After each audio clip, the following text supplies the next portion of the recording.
Hello दोस्तों, कैसे हैं आप सब लोग। होप कि आप सब लोग बहुत ही अच्छे होंगे। दोस्तों आज हम लोग अपने कंपनियों के सेकंड पार्ट के ऊपर डिस्कस करेंगे। ठीक है, आज का जो हमारा टॉपिक है वो company is not a citizen. इसके पहले हम लोगों ने पढ़ा था कंपनी का मीनिंग और कंपनी का फीचर। ठीक है, अब दोस्तों company is not a citizen, अगर आप लोग सेमेस्टर्स एग्जाम में हो तो भी आपसे ये क्वेश्चन पूछता है, 2 नंबर 4 नंबर में पूछ देता है, और अगर आप लोग एंट्रेंस एग्जाम में जाए तो भी आपसे ये क्वेश्चन पूछता है। अब दोस्तों ये तो पता चलेगा कि कंपनी क्या होती है। अगर आपने मेरा पहला वीडियो नहीं देखा जाके उसको पहले देखो, मैंने बताया कि कंपनी का मीनिंग और उसका फीचर है। ठीक है, अब दोस्तों कंपनी बहुत सारे टाइप्स की होती है, यहाँ पे टाइप्स की बात नहीं हुई है। यहाँ पे कंपनी क्या होती है, कंपनी एक आर्टिफिशियल पर्सन होती है जिसको कानून की मदद से बनाया गया है, जिसके पास में सेपरेट एंटिटी यानी खुद की अपनी पहचान होती है, परपेचुअल सक्सेशन यानी कि भैया कंपनी कभी मर नहीं सकती, और कॉमन सी खुद का अपना साइन होता है।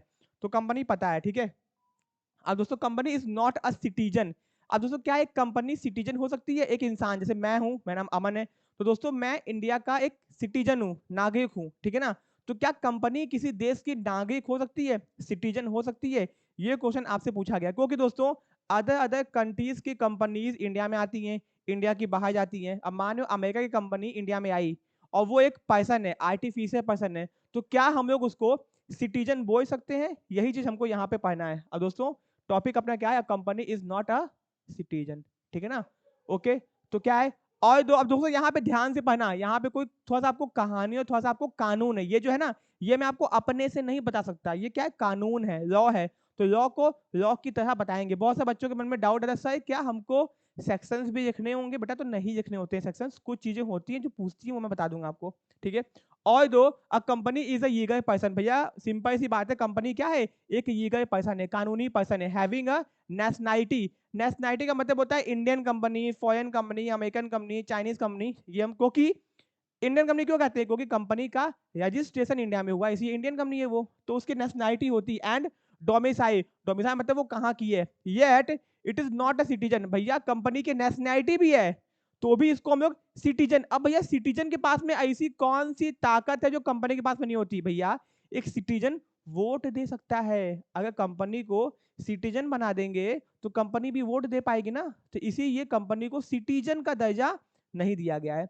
तो और दो, कंपनी एक लीगल पर्सन है, इसकी नेशनैलिटी है, डोमिसाइल है, तो भी ये सिटीजन नहीं है। अब दोस्तों state trading corporation of India मतलब क्या, सुनो ये क्या होता है मैं आपको बताता हूँ, सुनो। हमारे देश के अंदर कोर्ट में केस रहता है, जब कोर्ट में केस रहता है और उस केस का कुछ नतीजा निकलता है, तो उस केस में इस बात को डिस्कस किया गया था। एग्जाम्पल के तौर पे कोई आपसे कहेगा सर एक कंपनी सिटीजन नहीं होती है, ये किस केस में डिस्कस किया गया था? तो ये डिस्कस किया गया था state trading corporation of India, मतलब कि हमारा जो state trading corporation of India है वैसे CIO AIR, इनके बीच में सुप्रीम कोर्ट में दोस्तों ये केस गया था 1963 के अंदर। ठीक है ना, उसमें ये डिसाइड किया गया, सुप्रीम कोर्ट ने ये आदेश दिया था कि भैया एक कंपनी सिटीजन नहीं है। तो state trading corporation of India limited versus CIO AIR 1963, ये आपसे नहीं पूछेगा, ये भैया उनसे पूछेगा जो एंट्रेंस एग्जाम में है। तो भैया एक कंपनी सिटीजन नहीं होती है, ये तो क्लियर हो गया। अभी और पढ़ते हैं। अब दोस्तों जस्टिस हिदुतैया स्टेटेड, भैया ये जस्टिस थे उस समय के, जो ये जो केस है ना, इस केस के कौन थे, जस्टिस, जो कि भैया सुनाते हैं आपका क्या बोलते हैं कि क्या होगा क्या नहीं होगा, चीफ जस्टिस कह लो। द अब देखो इन्होंने इन्होंने कहा क्या, the member who form the incorporated company do not prove their status. इसका क्या मतलब है, the member who form the incorporated company do not prove their status. Example के तौर पे वो लोग जो कंपनी को बनाते हैं वो अपने स्टेटस को कंपनी के स्टेटस से नहीं मिला सकते। अगर हम शादीशुदा हैं और मैंने कंपनी बनाई तो हम ये थोड़ी ना बोलेंगे भाई कि कंपनी भी शादीशुदा है। अगर हम कुआए हैं और कंपनी मैंने बनाई तो हम ये थोड़ी ना बोलेंगे कंपनी कुआई है, ऐसा नहीं बोल सकते। वही बोल जाए personality, if all of them, जिन्होंने कंपनी बनाई है अगर सबके सब सिटीजन ऑफ इंडिया हैं, the company doesn't become a citizen of India. तो इसका मतलब ये थोड़ी ना है कि कंपनी भी सिटीजन ऑफ इंडिया बन जाएगी। एक कंपनी को बनाने वाले अगर सब लोग सिटीजन है इंडिया के, तो कंपनी भी सिटीजन ऑफ इंडिया होगी, ये थोड़ी ना हो जाएगा, ये कौन सी बात है। ठीक है, एनी मोर देन इफ और आई मैरिड, अगर सब लोग शादीशुदा हैं the company would be A married person. तो क्या ऐसा हो पाएगा? नहीं हो पाएगा मेरे भाई। तो हाउ एवर, लेकिन to determine the enemy character, अब भैया ये भाई खतरनाक बात है। सुनो, हमारे देश के अंदर बहुत सारी कंपनियां हैं जो दूसरे देशों की हैं और जो कुछ ऐसे काम कर रही हैं जिससे हमारे देश को नुकसान पहुंच सकता है। तो कभी कभी भारत सरकार को ये जानना होता है कि भैया हमारे देश में कौन सी ऐसी कंपनी है कि वो क्या बोलते हैं गलत काम कर रही है, एनिमी है हमारी। तो कभी कभी कोई कंपनी की आय में कोई देश हमारे देश के ऊपर जासूसी कर रहा होता है तो एनिमी को पकड़ने के लिए, ठीक है ना। However, to determine the enemy character of a company the court can consider the citizenship of its member. ओहो, क्या बात बता दी गई बेटा। देखो, अगर ध्यान से समझना, अगर एक कंपनी को बनाने वाले सब लोग सिटीजन ऑफ इंडिया हैं तो कंपनी सिटीजन ऑफ इंडिया नहीं होगी। लेकिन कभी कभी होता क्या है, किसी कंपनी के अंदर कौन लोग काम कर रहे हैं, मान लो पाकिस्तान से हमारा वॉर चल रहा है एंड उसने हमारे देश में कोई कंपनी खोई है। अब सबके सब पाकिस्तानी है और वो हमारे देश के अंदर कुछ गलत काम करने वाले हैं, कुछ एक्टिविटी करने वाले हैं जिससे हमारे देश को नुकसान पहुंचेगा। तो ये पता करने के लिए कि किसने कंपनी बनाई है, उस समय उनके मेंबर्स की आइडेंटिटी को हम लोग जानने के लिए ये कर सकते हैं कि भैया कि कौन है कंपनी का, कौन से आया है, ठीक है ना। Okay, member director as was done in case of, एक कंपनी थी डाईएमआई company versus Continental tyre rubber, ये आपको नहीं पढ़ना है, ठीक है। तो भैया मतलब कि ये कभी कभी, कब, ध्यान से समझना, ये तब जाना जाएगा जब हमको किसी कंपनी का एनिमी कैरेक्टर पता करना है। क्या पता उस कंपनी की वजह सब लोग ऐसे लोग हों जो कि हमारे देश के लिए खतरा हो, सिंपल सी बात है। नॉर्मल केस में कंपनी को किसी ने भी स्टार्ट किया हो, सब लोग इंडियन हो, चाइनीज हो, पाकिस्तान हो, उससे मतलब नहीं होता। Since a company is not a citizen, तो भैया ये साबित होता है कि कंपनी कोई सिटीजन विटीजन नहीं होती है। It has no fundamental right, आपको पता है हमारे देश के अंदर हमको फंडामेंटल राइट दिया गया, right to education, right to live. तो इस कंपनी के पास में कोई भी फंडामेंटल राइट नहीं होता है which I expressly guaranteed to a citizen. एक सिटीजन को क्या, एक आम नागरिक को बहुत सारे फंडामेंटल राइट्स हैं जो कि कंपनी को ये सब अधिकार नहीं दिए गए हैं, only under the constitution. Okay, तो भैया मोटा मोटी अपने को पढ़ के समझ में आ गया कि कंपनी सिटीजन होती है कि नहीं होती है। Company is not a citizen, okay, साबित कर दिया गया। For example, the right of franchise however it can claim the protection of those fundamental right which are available to all person citizen और नॉन सिटीजन। फॉर एग्जाम्पल, ठीक है, ये आपको काम का नहीं है, इसको छोड़ सकते हैं हम लोग, ठीक है। तो बेसिकली यहां से अपने को क्लियर हो गया कि कंपनी सिटीजन और नॉट, ओके। तो भैया अब दोस्तों, लिफ्टिंग और पियर्सिंग दी कॉर्पोरेट विल। अब दोस्तों ये जो टॉपिक है, ये जब मैंने पढ़ा था तो उसको समझने की मुझे बड़ा टाइम लगा था जब मैं अपने ग्रेजुएशन में था। अब दोस्तों ये टॉपिक बड़ा आसान दिखता है बट इसको समझने के लिए ना थोड़ा सा दिमाग चाहिए, ठीक है ना, और बहुत ज्यादा आपको लॉजिक चाहिए। तो समझाते हैं, पहले तो हमको इसका मतलब समझना पड़ेगा। कंपनी लॉ के कुछ टॉपिक्स जो है ना बहुत टेक्निकल है, तो समझना बड़ा आसान काम नहीं है, तो भी मैं समझाने की कोशिश करता हूँ। लिफ्टिंग और पियर्सिंग दी कॉर्पोरेट विल, अब ये क्या है भैया, पहले इसका मतलब समझो। इसका मतलब ही नहीं समझोगे तो आपको कुछ समझ में नहीं आएगा। इसके पहले जो टॉपिक था उसका मतलब ये था कि company is not a citizen. तो कंपनी सिटीजन होती है कि नहीं होती है? नहीं होती है। क्यों नहीं होती? क्योंकि बता दिया गया। अब दोस्तों, लिफ्टिंग और पियर्सिंग दी कॉर्पोरेट वे, सुनो, अब बात समझो। एक कंपनी जो होती है और कंपनी के जो मेंबर्स होते हैं, या फिर मान लो एग्जाम्पल के तौर पर एक कंपनी है XYZ, आप लोग उसका सामान खरीदते हो, खाते हो, लेकिन कंपनी को कौन चला रहा है ये आपको पता है? कंपनी के पीछे कौन लोग हैं? क्या कंपनी के पीछे चाइना के कुछ लोग हैं जो हमारे देश में गलत काम कर रहे हो? हमको तो नहीं पता ना, क्योंकि आम जनता के बीच में कंपनी का वो नाम है, कंपनी का वो एम्बेसडर, कंपनी का कौन है ओनर है, ये तो पता ही नहीं है भाई।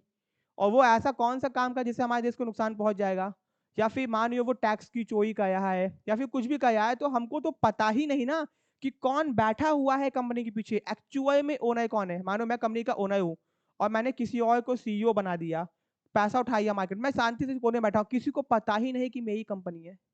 समझ आया? तो सोचो अगर कुछ गलत काम होगा तो हमको तो कोई पकड़ ही नहीं पाएगा, क्योंकि आम जनता को या किसी को तो पता ही नहीं है, सरकार को भी नहीं पता। तो दोस्तों दोस्तों होता क्या है, कंपनी के पास में एक तो फीचर होता है जिसको बोलते हैं सेपरेट एंटिटी। मतलब कंपनी का जो ओनर होता है वो अलग होता है और कंपनी के जो मेंबर्स होते हैं वो अलग होते हैं, जिससे क्या बोलते हैं, कंपनी के ओनर के ऊपर कोई दिक्कत जल्दी नहीं आती है, ठीक है ना। तो अब दोस्तों ये फीचर के कारण जो कंपनी का ओनर है वो आम जनता से छुपा जाता है, ठीक है ना। लेकिन अब कभी कभी कुछ सिचुएशन ऐसी आती है जब ये जानना होता है कि भैया कौन है कंपनी का मालिक, कंपनी का ओनर कौन है, ठीक है ना। ये जानना बहुत इंपॉर्टेंट है। कब कब जानना है? जब सरकार को लगता है कि नहीं भैया अब हमको जानना पड़ेगा कौन है इस कंपनी के पीछे। एग्जांपल देते हैं, एक कंपनी थी डीम इंडिया कंपनी, जिसने लोगों को कितने रुपए में, 500 की 100 कुछ रुपए में फोन देने का वादा किया था। उसने आया और लोगों को 255 रुपए या 251 रुपए के अंदर, ठीक है ना, और 50-50 रुपए 100-100 रुपए एडवांस पेमेंट की और बाद में भाग गया। तो बाद में गवर्नमेंट ने उस कंपनी का कॉर्पोरेट वेल को उठा दिया। कॉर्पोरेट वेल क्या होता है? एक पर्दा होता है, एक चद्दर का टुकड़ा कह लो, सब समझ में आया ना। ये एक आर्टिफिशियल है, मतलब कि एक कंपनी और आम जनता के बीच में एक पर्दा ढका होता है। जिसके कारण ये नहीं पता चल पाता कि पीछे कौन बैठा हुआ है।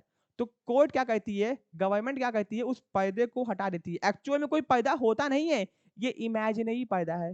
सरकार उस कॉर्पोरेट विल को, पर्दे को उठा देती है। जैसे ही पर्दा उठाते हैं, पता चल जाता है पीछे कौन बैठा हुआ है। तो एक्चुअल में कोई पर्दा नहीं होता है, ये एक इमेजिनरी पर्दा है। बट यहाँ पे जो लिखा गया है ना, कर्टन पर्दा, अभी देखो यहाँ पढ़ते हैं हम लोग, ठीक है। तो बेसिकली आम जनता, सरकार और कंपनी के बीच में एक पर्दा होता है, जिस पर्दे के कारण हमको नहीं पता होता कि कंपनी को कौन लोग चला रहे हैं। तो ये जानने की कंपनी को कौन चला रहा है, इसके लिए हम लोग उस पर्दे को, सरकार डिसीजन लेगी, इस पर्दे को हटाओ। भैया पर्दा होता क्यों है, क्योंकि कंपनी के पास में सेपरेट एंटिटी का फीचर होता है, जिसके कारण कंपनी अलग होती है और उसके मेंबर्स अलग होते हैं, ठीक है। जैसे साउमी कंपनी या फिर एमआई कंपनी इंडिया में मोबाइल बेचती है। अब पता चला कि सपोज कि एमआई कंपनी कुछ ऐसी एक्टिविटी कर रही है, क्योंकि उसके ऊपर एग्जाम भी लग चुका है बहुत बार कि वो क्या बोलते हैं, डेटा ब्रीच करती है, मतलब इंडियंस का डेटा क्या बोलते हैं, लीक करती है। उसके ऊपर एग्जाम है, बहुत सारी रिपोर्ट्स में पब्लिश भी हुआ है। मुझे पर्सनली नहीं पता कि क्या हुआ क्या नहीं, बट मैंने रिपोर्ट्स देखी है, कुछ मैंने वीडियोस देखे हुए हैं। तो उसके ऊपर एग्जाम लगा, बहुत सारी चाइनीज कंपनीज के ऊपर एग्जाम लगता रहता है कि भैया ये लोग डेटा को लीक करती है हमारे देश से। तो अब भैया कौन इंडिया में आती है और इंडिया में काम करती हैं, तो सरकार देखती है कौन है उसके पीछे, ठीक है, उसके ये काम करना पड़ता है। तो कंपनी क्या है, एक सेपरेट एंटिटी है, डिस्टिंक्ट फ्रॉम इट्स मेंबर, अपने मेंबर से अलग है। As such the members can not be held liable for the act of company. अब मान लो मैंने किसी कंपनी में शेयर खरीदा और कंपनी ने कोई गैर कानूनी काम किया, तो हम उस काम के लिए जिम्मेदार नहीं होंगे। हमने तो बस पैसा इन्वेस्ट किया है ना, हम मालिक भले हैं, बट हम जिम्मेदार नहीं होंगे। Thus there is a veil, veil का मतलब होता है कर्टन, कर्टन मतलब होता है पर्दा या फिर क्लोक, क्लोक को मोटा पर्दा बोलते हैं, ठीक है ना, चद्दर कह लो, कुछ भी कह लो, ठीक है। तो एक विल होता है, विल मतलब कर्टन यानी कि पर्दा हो गया या फिर कोई मोटा पर्दा हो गया, between the company and its member. अब मान मैंने किसी कंपनी में इन्वेस्ट किया, तो मुझे एक्चुअल में नहीं पता कि कौन उसका ओनर है, कौन उसको चलाता है। मैंने उस कंपनी में इन्वेस्ट कर दिया, क्यों नहीं पता, क्योंकि कंपनी के पास में ये फीचर होता है, ठीक है ना। ऑर्डिनरी द कोर्ट और ट्रिब्यूनल, देखो अब मैं कोर्ट बोलूं चाहे ट्रिब्यूनल बोलूं, बात एक ही है। कोर्ट मतलब आपको पता है जहां पे केस होता है, ट्रिब्यूनल कंपनी के ये बोलते हैं, जब कंपनी का जो केस होता है ना, वो NCIT, national company law tribunal, ये कंपनी का जितना भी केस होता है, मतलब कंपनी के ऊपर कोई केस हो गया, केस कहना है, तो ये आम कोर्ट में नहीं होता, ये होता है एनसीआईटी में, नेशनल कंपनी लॉ ट्रिब्यूनल। ये भी कोर्ट ही है, कोर्ट के अंदर एक जगह है जहां पे कंपनी के केस केवल होते हैं। तो कोर्ट बोलिए चाहे ट्रिब्यूनल, ट्रिब्यूनल का पूरा नाम क्या है, NCIT, national company law tribunal, समझ आ गया। तो भैया ऑर्डिनरी द कोर्ट और tribunal way not look behind the corporate entity. Normally कोई भी कोर्ट हो चाहे सरकार हो, कंपनी के पीछे नहीं देख सकती कि कौन बैठा हुआ है, नॉर्मली, सिंपली, ठीक है ना। द कोर्ट और tribunal we not see who are the real persons controlling the company, कौन है जो कंपनी को कंट्रोल कर रहा है, भाई ऐसे पता नहीं चलेगा, ठीक है। The power and the function exercised by the company law board, district court and the high court relating to company have been transferred to the newly constituted national company law tribunal. देखो बता दिया गया ना, पहले क्या था, जितना भी कंपनी के केस थे वो court vote company law board decide करता था। अब क्या कर दिया गया है, इसको उठा के दे दिया गया है नेशनल कंपनी लॉ ट्रिब्यूनल को दे दिया गया है। तो अब जितने भी केस होते हैं कंपनी के, वो एनसीआईटी डिसाइड करता है। However this concept of separate entity can not be misused by members. अब देखो लोगों को तो पता ही नहीं कंपनी को कौन कंट्रोल कर रहा है, तो कंपनी चाहे तो इसका फायदा भी उठा सकती है। पता आपको विराट कोहली के बहुत सारे स्टूडेंट्स हैं, बट बहुत सारे लोगों को पता नहीं है। ऐसे ही और भी बहुत सारे लोग हैं जिनके रेस्टोरेंट हैं, बिजनेस है, शिल्पा शेट्टी का बिजनेस है, बट लोगों को पता नहीं है, ठीक है ना, ओके। तो however this concept of separate entity can not be misuse, इसको मिसयूज नहीं किया जा सकता by the members of company to evade taxes और पे फ्रॉड ऑन पीपल। तो भैया कंपनी या कंपनी के लोग इसको धोखा देने के लिए इस्तेमाल नहीं कर सकते हैं, ठीक है ना, ओके। इन सच केसेस, अब मान लो in such cases the court, court यानी कि court, tribunal can not be a silent spectator. अब देखो स्पेक्टेटर कौन होते हैं, दर्शक, इनको क्या बोलते हैं, दर्शक बोलते हैं। जब भी क्रिकेट मैच होता है जो ऑडियंस बैठी होती है ना, उसको स्पेक्टेटर बोलते हैं, ठीक है ना, ऑडियंस क्या हो। तो भैया कोर्ट हो गया, जो कानून है वो मूक दर्शक बन के नहीं बैठ सकता कि भैया कंपनी कुछ भी कहे और हम कुछ ना कर पाए, क्योंकि नॉर्मल सिचुएशन में हमारे पास में ये अधिकार नहीं है कि कंपनी को कौन चला रहा है। मान लो हम गवर्नमेंट है, सरकार है, भारत सरकार, और एक कंपनी है, जो टैक्स की चोरी का ये हमको सुनने में आया है, लेकिन हम नहीं जान सकते कि कौन है कंपनी के पीछे मालिक। तो ये जानने के लिए हमको कानून की मदद से एक पैदा होता है जिसको हटाना पड़ेगा, तब हमको पता चलेगा कि कौन बैठा है पीछे। यही है लिफ्टिंग और पीआईसिंग दी कॉर्पोरेट विल। लिफ्टिंग मतलब उठाना, पीआईसिंग मतलब उठाना, पीआईसिंग मतलब हटाना। द कॉर्पोरेट विल एक पैदा होता है, विल मतलब क्लॉक, पर्दा, कर्टन, जिसको हटाना पड़ता है, तब हमको ये पता चलता है कि कौन बैठा है कंपनी के पीछे। तो इतना टेक्निकल टॉपिक है ये, सोचियो, ठीक है ना। तो एज सच कोर्ट यानी कि tribunal can out to lift उठाएगा, ठीक है ना, क्या कहेगा, लिफ्ट और पियर्स द कॉर्पोरेट विल मतलब वही पैदा, टू लुक और find out the real person. Look मतलब देखने के लिए, फाइंड मतलब पता करने के लिए कि कौन है एक्चुअल पर्सन जो मिसचीफ यानी कि छुपा हुआ है under garb of a corporate personality, company की आय में छुपा हुआ है। समझ में आया? Okay, this is known as, इसी को बोलते हैं लिफ्टिंग और पियर्सिंग दी कॉर्पोरेट विल। तो भैया आपको समझ में आ गया होगा, लिफ्टिंग यानी कि उठाना, पियर्सिंग यानी कि हटाना, कॉर्पोरेट विल कंपनी और जो आम जनता या फिर सरकार के बीच में एक पर्दा होता है उसको हटाना। एक्चुअली में कोई पर्दा नहीं होता है बेटा, ये कहने के ये पर्दा है। समझ में आ गया? ठीक है। अब दोस्तों यहाँ बताया गया है कि कब कब कंपनी कॉर्पोरेट विल हटा सकती है। सुनना बात को, तो दो सिचुएशन है। पहला है cases falling under judicial decision, जब जुडिशियल कोर्ट में केस होता है और कोर्ट आदेश देता है कि भैया अब इनका पर्दा हटाओ, देखो कौन है पीछे। दूसरा cases falling under express statutory provision, जब भैया कोर्ट नहीं कहता आपने ऐसा कुछ गलती कर दिया है कि अधिकार दे ही दिया गया है, ठीक है ना। तो cases falling under judicial decision, जब कोर्ट आदेश देता है कि भैया इनका पर्दा हटाओ, देखो कौन है। पहला सिचुएशन प्रोटेक्शन ऑफ रेवेन्यू, देखो जी पहला क्या है, protection of revenue, the court has lifted the corporate veil, court पर्दा हटा देगा when it was used to evade taxes, अगर कोई कंपनी इवेड टैक्सेस की चोरी कर रही होगी और सरकार को पता चला, तो सरकार कानून की मदद से उस कंपनी को कौन चला रहा है ये जानने के लिए उसका जो कॉर्पोरेट विल है उसको हटा देगी। तो प्रोटेक्शन ऑफ रेवेन्यू, क्योंकि अब देखो प्रोटेक्शन ऑफ रेवेन्यू, सरकार के ये टैक्स क्या है, एक रेवेन्यू है, क्या है, रेवेन्यू। और अपने रेवेन्यू को प्रोटेक्ट करने के लिए सरकार किसी भी कंपनी का कॉर्पोरेट विल उठा सकती है। कौन पीछे बैठा हुआ है भैया पता करो, ठीक है ना, आज ही मैटर समाप्त होगा। दूसरा प्रोटेक्शन ऑफ फ्रॉड एंड और इम्प्रॉपर कंडक्ट, अगर मान लो कोई कंपनी फ्रॉड कर रही है, फ्रॉड या फिर ऐसा सुनने में आया कि करने वाली है, या फिर कोई इम्प्रॉपर कंडक्ट सही से बिजनेस नहीं कर रही है, तो उस सिचुएशन में भी कंपनी क्या कर सकती है, सॉरी कोर्ट आदेश देगा if the separate entity of company is misuse, अगर कंपनी का सेपरेट एंटिटी का फीचर मिसयूज किया गया लोगों को फ्रॉड करने के लिए या फिर कोई कानूनी चीजों को माना नहीं गया, तो कोर्ट यानी कि tribunal can lift the corporate will, ठीक है ना। ओके समझ में आ गया। अब दोस्तों यहाँ पर दो चीज समझ में आ गया। फिर determination of the enemy character, भैया ये क्या है, जब देखो जब किसी कंट्री से हमारा वॉर होता है, सुनना बात को, जब भी किसी कंट्री से किसी देश का वॉर होता है, जैसे रसिया और यूक्रेन का वॉर चल रहा है, तो यूक्रेन जो रसिया के ये एनिमी है, दुश्मन है। तो अगर यूक्रेन की जितनी भी कंपनी होगी रसिया में, उन सबको बंद कर दिया गया होगा, उनको कुछ नहीं चल रहा होगा। इंडिया और पाकिस्तान का अगर वॉर हो जाएगा, तो पाकिस्तान इंडिया की क्या है, एनिमी है। और मान लियो और पाकिस्तान की 50-60 कंपनियां इंडिया में हैं जो कि बिजनेस कर रही हैं, तब सरकार क्या करेगी, अगर मान लियो वो कंपनी की मदद से हो सकता है कि पाकिस्तान इंडिया के ऊपर कुछ गलत काम कर सके, कुछ भी कर सके, तो उस सिचुएशन में एनिमी कैरेक्टर जानने के लिए, सिंपल सी बात है भैया, हो सकता है ना, तो उस सिचुएशन में कोर्ट लिफ्टिंग द पियर्स और कॉर्पोरेट वे उस पर्दे को हटा सकता है, ठीक है।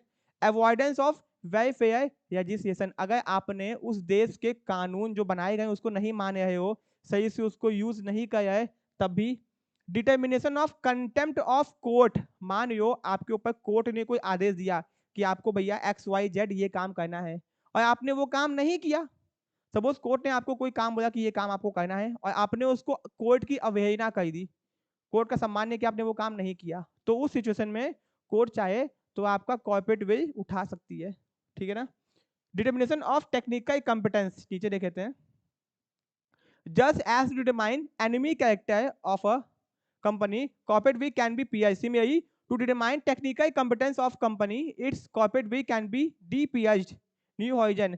भैया technical competence of a company, कभी कभी कंपनी कहती है ना भैया हम एक ऐसी दवाई बनाते हैं जिसको खाने से इंसान पतला हो जाता है, टेक्निकल ऐसी टेक्नोलॉजी हमारे पास में है, तो कभी कभी सरकार कहती है अच्छा ऐसा है क्या, चलो देख लेते हैं भैया।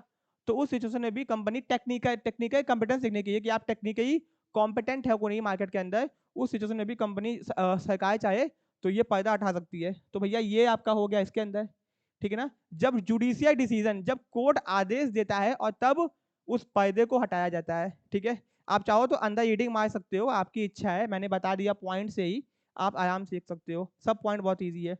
अब cases following under express statutory provisions, ये क्या है, ये है कि अगर आपने कानून तोड़ा तो कोर्ट वोट छोड़ दो, अपने आप ही आपका कॉर्पोरेट भी उठ जाएगा। कैसे, सुनो।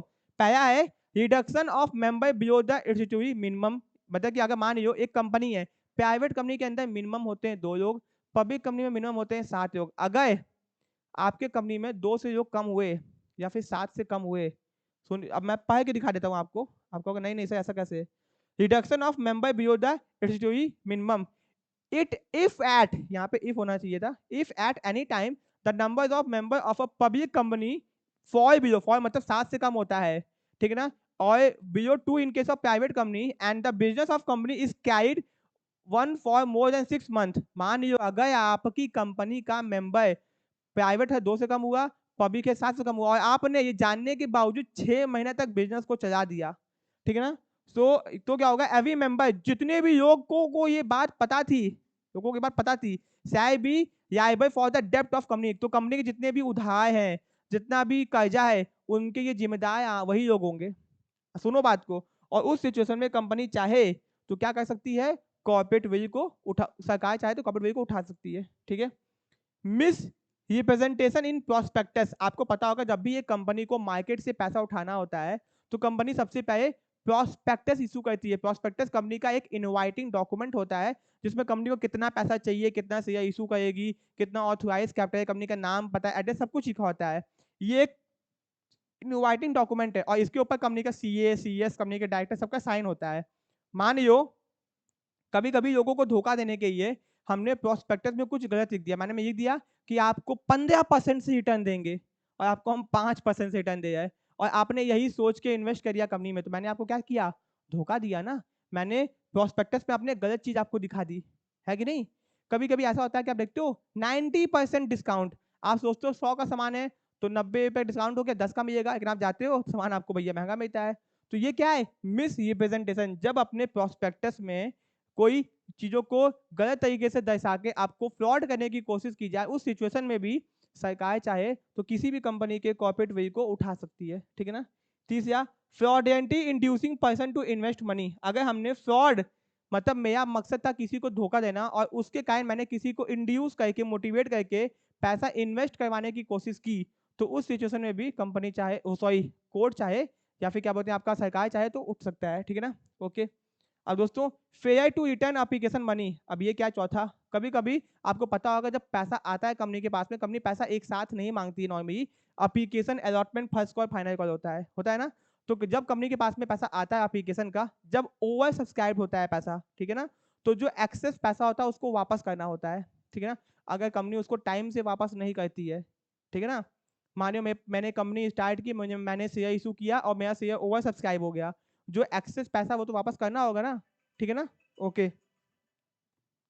ओके दोस्तों, ठीक है, ये हो गया आपका, ठीक। अब इम्प्रॉपर यूज ऑफ लिमिटेड और private limited word after the name of company, इसका क्या मतलब दोस्तों है, इसका मतलब ये है कि जब कभी कभी कंपनी होती है और आपको ये नहीं पता कि ये प्राइवेट कंपनी है कि पब्लिक कंपनी है, क्योंकि वो सही से नाम इस्तेमाल नहीं करते। कभी कभी कुछ लोग होते हैं प्राइवेट कंपनी बट कहते हैं कि हम पब्लिक कंपनी है, ठीक है ना। तो भैया ये भी अगर आपने अपने नाम का सही इस्तेमाल नहीं किया, फिर नाम का इम्प्रॉपर यूज किया, ठीक है ना, गलत तरीके से यूज किया, तो आपके ऊपर भैया फाइन लगेगा, पेनाल्टी लगेगी। दोस्तों अब मैं आपको यहाँ पे आपको थोड़ा सा और अच्छे से बताता हूँ, ठीक है ना। ठीक है, तो ये तो हो गया भैया पहला कि जब आपके मेंबर्स कम होंगे तब, ठीक है ना। तो 6 month, however the member who left company, जिन्होंने छोड़ दिया उनको मतलब नहीं है, it should be noted that member who continue after 6 month period साइ आई by only they are aware of the numbers of the member, ठीक है ना। ओके। प्रोस्पेक्टस में दिक्कत हुआ तो हो गया, आपने लोगों को फ्रॉडेंटली इंड्यूस किया। अगर आपने, if the stated minimum amount has not been subscribed and some paper on application is not received within a period of 30 days, the date of issue of prospectus or such other period say may be specified, security exchange board the amount received under section return within such time manner as may prescribed। कहने मतलब है जब company को पैसा receive होता है और company का अंडर सब्सक्राइब हो जाए या ओवर हो जाए, जो एक्सेस मनी होती है अगर उसने वापस नहीं किया, ठीक है ना, या फिर जो कम पैसा रिसीव हो गया है वो वापस नहीं किया गया विद इन 30 डेज, तो आपके ऊपर भैया फाइन होने लगता है, ठीक है ना। ओके, तो फाइन आगे यहाँ आप देखें ना, और क्या है फाइन देते हैं, डिफॉल्ट डिटेल अपने मनी ऑफिसर, जो ऑफिसर रिस्पॉन्सिबल होगा साहब be liable to a penalty for each default 1000 rupee for each day, 1000 per day का, ड्यूरिंग विच जिस दिन से वो डिफॉल्ट हुआ है, और 1,00,000 रुपी विच एवर यस, दोनों में से जो कम होगा, ठीक है ना। मान लियो कि भैया मैं वो अधिकारी हूँ जिसने पैसा वापस नहीं किया लोगों का, ठीक है ना, तो मुझे 1000 पे पर डे का उस दिन से या फिर 1,00,000 पे, दोनों में से जो कम होगा वो देना होगा। Improper use of private holding और सब्सिडी कंपनी, अब ये क्या भैया, अगर कंपनी होल्डिंग और सब्सिडी, होल्डिंग कंपनी वो होती है अगर मान लो मेरी कंपनी है, मैंने किसी और कंपनी का 51% शेयर या उससे ज्यादा खरीद दिया, तो मैं बन जाऊंगा होल्डिंग कंपनी, और जिस कंपनी का मैंने खरीदा है वो बन जाएगी सब्सिडी कंपनी, ठीक है ना। A holding company is one which control the management, अब देखो जब हम किसी कंपनी का 51% शेयर खरीदेंगे तो हम उस कंपनी को क्या कहेंगे, कंट्रोल कर पाएंगे, वहां पे डायरेक्टर कौन बनेगा सब कुछ हम डिसाइड कर पाएंगे, ठीक है ना। Okay, why other company called subsidy बोलते हैं। In the eye of law holding and subsidy company are separate entity, लेकिन कानून की नजर में, सुनना, मान लो मैंने किसी कंपनी का 51% शेयर खरीद दिया, अब उसको कौन कंट्रोल कराया है, हम कराया, लेकिन कानून की नजर में वो कंपनी अलग है और हमारी कंपनी अलग है, दोनों अलग है, समझ आया ना। ओके, ठीक है ना।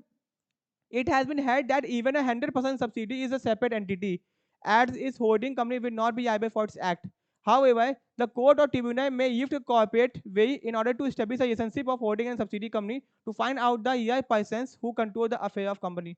कहने का मतलब है कंपनी यानी कि सॉरी कोर्ट चाहेगा, क्योंकि देखो अगर हम किसी कंपनी का 100% शेयर भी खरीदे हैं तो भी तो उसके डिसीजंस खुद के होंगे ना भैया, हाँ वो कानून की नजर में वो एक अलग आर्टिफिशियल पर्सन है और हम अलग है। एग्जाम्पल देते हैं, मानो हमारी डास है, हमने प्यूमा का क्या किया, 55% शेयर खरीद दिया, अब प्यूमा को कौन कंट्रोल कर रहा है, एडिडास कर रहा है, लेकिन कानून की नजर में एडिडास अलग है और प्यूमा अलग है, तो अगर कोर्ट को लगता है कि भैया क्या है इनके बीच का पंचायत, ये जानने के लिए कोर्ट चाहे, सरकार चाहे तो कॉर्पोरेट वही को हटा सकती है, ठीक है। For investigation of ownership of company, भैया ये जानने के लिए कि कंपनी का ओनर कौन है, बस हमको जानना है कौन है मालिक, हमको जानना है, इसके लिए भी उसका कॉर्पोरेट वही हटा सकते हैं। या फिर टू चेक फ्रॉडुलेंट ट्रेडिंग, अगर कंपनी कोई फ्रॉडुलेंट ट्रेडिंग ऐसा फ्रॉड करने के पर्पज से ट्रेडिंग बिजनेस का यही है, ये भी जानने के लिए पता करने के लिए कोर्ट चाहे तो कंपनी का कॉर्पोरेट भी हटा सकता है। तो भैया ये आपको मैंने बता दिया, ठीक है, होप कि आपको समझ में आ गया होगा। ये था लिफ्टिंग और कॉर्पोरेट वे, कब कब उस पर्दे को उठाया जा सकता है, पहला जब कोर्ट डिसीजन लेगा, हाँ आदेश पास करेगा, जब कोर्ट डिसीजन लिएगा जब वो ऐसी कानूनी गतिविधियों में इन्वॉल्व हो गया जो कि गैर कानूनी है, तब भी पर्दा हटाया जा सकता है। इसमें 9 पॉइंट्स है, इसमें 6 पॉइंट्स है, कौन सा किसके अंदर ये याद रखना बहुत इजी है, हेडिंग से याद रखोगे तो अंदर खुद बना के लिख पाओगे, अंदर एग्जैक्ट सेम टू सेम नहीं लिखना है, ठीक है ना। ओके, तो भैया अब अपना इसमें लास्ट टॉपिक बचा हुआ है डिफरेंस बिटवीन, वो हम लोग नेक्स्ट पार्ट में देखेंगे, ठीक है ना। कंपनी और पार्टनरशिप में डिफरेंस, डिफरेंस बिटवीन कंपनी और पार्टनरशिप, ये आपका टॉपिक है, आपके सिलेबस का ही पार्ट है, तो इसको हम लोग देखेंगे और दोस्तों बहुत कठिन नहीं है, नेक्स्ट पार्ट में देखेंगे। होप कि आपको वीडियो अच्छा लगा हो, वीडियो अच्छा हो तो वीडियो को लाइक कर देना, चैनल को सब्सक्राइब करना दोस्तों, ऐसे मिलते रहेंगे अपने नेक्स्ट पार्ट में। Thank you so much.